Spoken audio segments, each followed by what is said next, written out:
This says there's a lot of interesting little thoughts in this 4 and 5, where it says, as long as you want to have it so, will the illusion of an order of difficulty and miracles remain to you?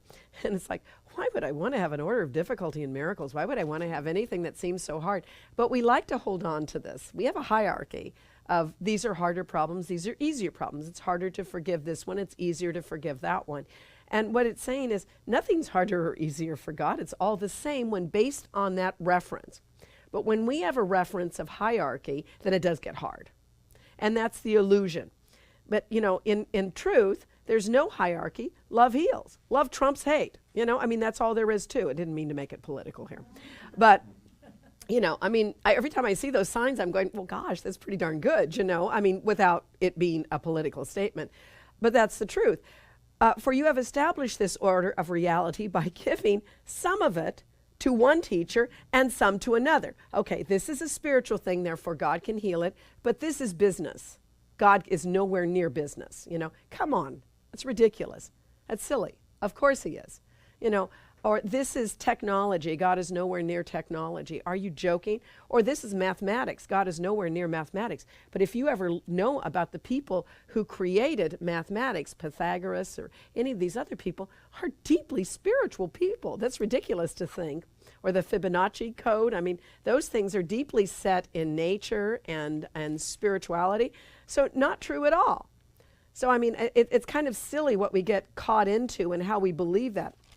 But it says, to fragment truth is to destroy it by rendering it meaningless, meaning certain things are capable of being handled, certain things are not. And we all do it, so watch your mind for that. Watch your mind for what you withhold from the truth. Of course, it's constantly saying you withhold so many things from truth, and that's why you're very disjointed and depressed a lot of times. Great Depression comes onto us because we think that there are certain things we can handle and certain things that God can only handle. Orders of reality is a perspective without understanding, a frame of reference for reality to which it cannot really be compared at all.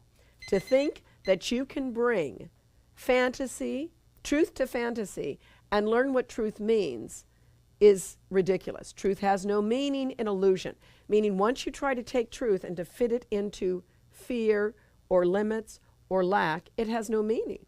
It doesn't have any meaning. But when you take your limits and bring it to the infinite, it's like the walls are taken down, the doors are opened up, all the locks are unlocked, and we can see more clearly what's going on in those circumstances. But we have to know that we don't push God into our problems. We bring our problems to God.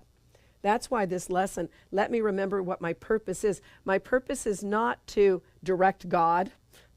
My purpose is to bring my mind to him and lay all the seeming broken toys and broken petals to God and let him fix them.